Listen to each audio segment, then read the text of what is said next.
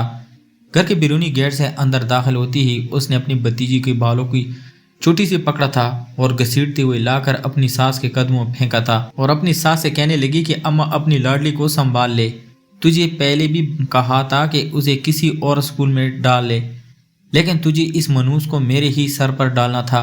آج تو میں نے اسے بال بال بچا لیا ہے، لیکن اگر اس کے یہی کرتوت رہے تو سارے زمانے میں تھو تھو کرے گی۔ اس کو بتا دینا اب اسے میں اپنے اسکول لے کر نہیں جاؤں گی، اسکول کیا اسے تو میں اب اپنے گھر میں بھی نہیں رکھوں گی، تو اس کو بیچ یہاں سے۔ بس اتنا کہتے ہوئے وہ اپنے کمرے میں جا چکی تھی، جبکہ اس کی ساس پوتی کو سینے سے لگائے ہکا بکا سے اپنی بہو کی چلتی ہوئی زبان دیکھ رہی تھی۔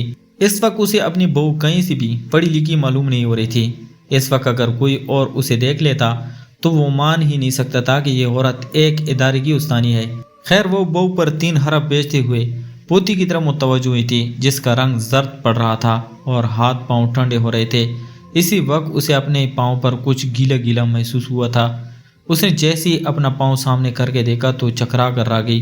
اس کا پورا پاؤں خون سے بھرا ہوا تھا۔ اس کی پوتی اس کی باہوں میں ہی بے ہوش ہو گئی تھی۔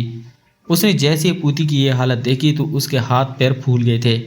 وہ بڑی مشکل سے خود کو سنبھالتے ہوئے پوتی کو لے کر قریبی اسپتال پہنچی تھی جہاں اس کی بچی کو فوراً ایمرجنسی میں لے جایا گیا تھا۔ وہ جلے پیر کی طرح ایمرجنسی کے باہر ادھر ادھر چکر کاٹتی جا رہی تھی۔ اسے اپنی پوتی کے بارے میں بہت تشویش ہو رہی تھی۔ کچھ دیر بعد ڈاکٹر باہر آئی۔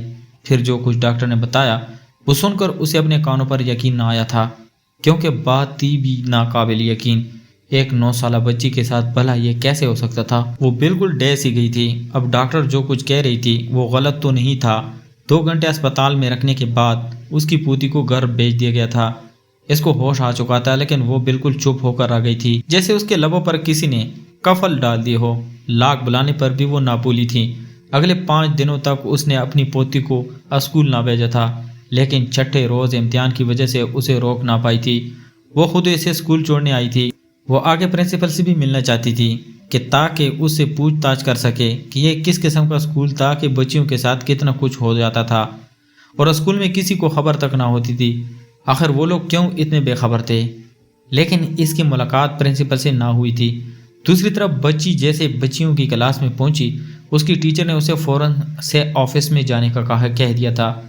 پرنسپل کے بلاوے کا سن کر وہ بچی یکدم گھبرا گئی تھی۔ اس کے ماتھے پر پسینے چپکنے لگا تھا۔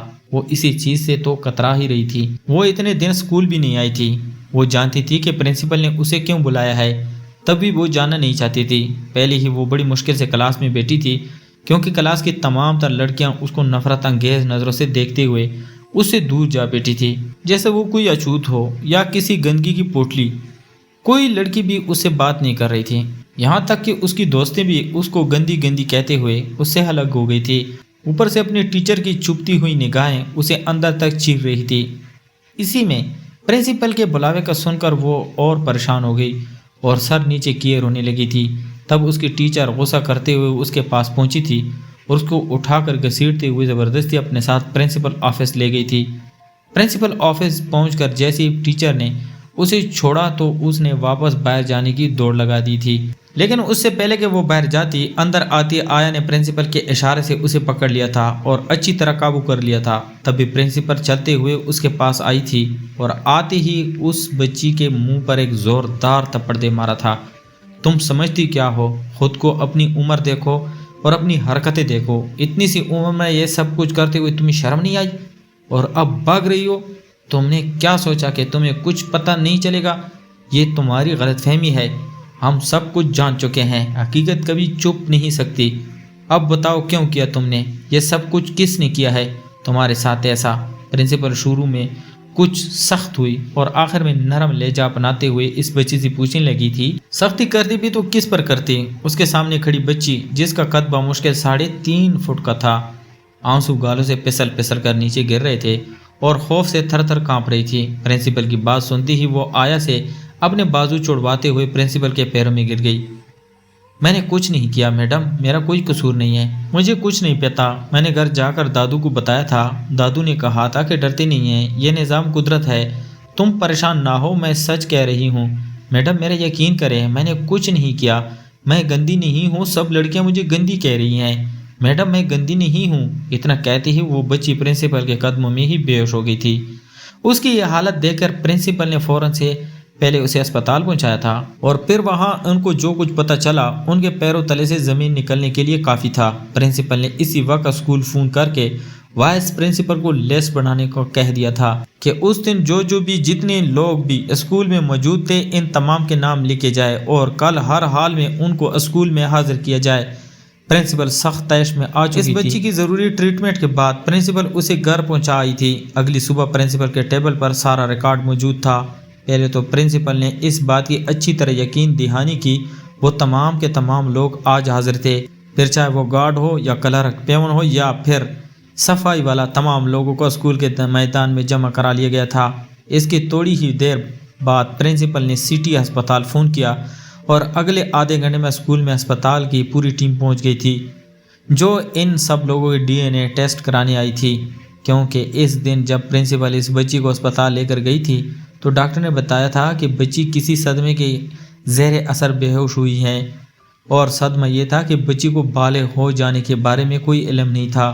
بچی کے ماں باپ نہیں تھے، دادی کے ساتھ چچا اور چچی کے گھر میں رہتی تھی۔ چچی کو تو وہ شروع سے اچھی نہیں لگتی تھی، نہ جانے اس کی چچی کو اس سے کیا خار تھی، اور دادی بیچاری پرانے زمانے کی تھی۔ اس کے ذہن میں یہی بات تھی کہ بچیاں 14 یا 15 سال کی عمر میں یا 12 سال کے بعد بالغ ہوتی ہیں، لیکن آج کل وقت بدل گیا، اب تو ہر دوسری تیسری بچی 9 سال 10 سال کی عمر میں بالغ ہو رہی ہے۔ اس 9 سالہ بچی جس کا نام کشف تھا، اس کے ساتھ بھی یہی ہوا تھا، وہ 9 سال کی عمر میں ہی بالغ ہو گئی تھی۔ اس دن وہ اسی سلسلے میں ایک ٹیچر کے پاس گئی تھی جس نے اسے ضروری چیزیں دینے کے بعد واش روم بھیجا تھا۔ پھر اس ٹیچر کی ماں کی موت ہو گئی تو وہ اسی دن ایمرجنسی چھٹیوں پر چلی گئی تھی اور آج پرنسپل کے بے حد اصرار کرنے پر واپس آئی تھی۔ اس دن گھر آنے کے بعد کشف کی چچی نے اس کے ساتھ جو سلوک کیا، اس کے بعد کشف بہت ڈر گئی تھی۔ اس نے سوچا کہ اس سے کچھ غلط ہو گیا ہے جو نہیں ہونا چاہیے تھا۔ اس لیے اس کی چاچی اسی کہہ رہی ہے۔ اس کے بعد اس نے اپنی دادی کی بات بھی سنی تھی جو وہ ڈاکٹر سے کہہ رہی تھی کہ اتنی چھوٹی سی بچی کے ساتھ کہ یہ سب کچھ کیسے ہو سکتا ہے۔ یہ سب سن کر وہ ڈر گئی۔ مزید سونے پہ سہاگا یہ ہوا کہ کلاس کی بچیوں نے اسے گندا کہنا شروع کر دیا۔ وہ تو اسے گندا اس لیے کہہ رہی تھی کیونکہ وہ گھر والوں سے اور ٹیچروں کی زبانی انہوں نے سنا تھا کہ کشف کی چھوٹی سی عمر میں بچہ ہوا ہے، لیکن کشف اس بات سے انجان تھی۔ وہ سمجھتی رہی کہ پیریڈ کی وجہ سے ہی ساری لڑکیاں اسے گندی کہہ رہی ہیں، لیکن اسپتال پہنچ کر پرنسپل کا شک بھی دور ہو چکا تھا۔ پھر جب وہ کشف کو چھوڑنے کو گھر گئی تو ان کی ملاقات کشف کی دادی سے ہوئی تھی۔ ان سے گھر کے حالات وغیرہ جاننے کے بعد پرنسپل وہاں سے نکل آئی تھی۔ پرنسپل نے بچے کی شناخت کرانے کے لیے پھر ڈی این اے کو ہی ترجیح دی تھی، اس لیے اگلے ہی دن اسکول میں ہسپتال کی پوری ٹیم پہنچ چکی تھی۔ سب لوگوں کے ڈی این اے ٹیسٹ کیے گئے تھے۔ آخر میں جب وہ پرنسپل نے اپنے ساتھ ساتھ تمام ٹیچر کے بھی ٹیسٹ کروانے کو کہا تو تب ان سب میں سے ایک ایسی بھی تھی جس کے چہرے کا رنگ فک ہو گیا تھا۔ اسے دیکھ کر پرنسپل کے چہرے پر ایک مسکراہٹ آئی تھی۔ وہ پہلے ہی اس کے بارے میں جان چکی تھی، لیکن بغیر کسی ثبوت کے وہ اسے پوائنٹ آؤٹ نہیں کرانا چاہتی تھی۔ لیکن اب اسے یقین تھا کہ ثبوت جلد ہی اس کے ہاتھ میں ہوگا۔ صرف 3 دن کا انتظار کرنا تھا، کیونکہ اتنی ساری رپورٹس ایک ہی دن میں ملنا ممکن نہیں تھا۔ اتنی ساری رپورٹوں کے لیے کم سے کم 3 دن درکار تھے، اور پھر یہ 3 دن پلک چپکتے ہی گزر گئے تھے۔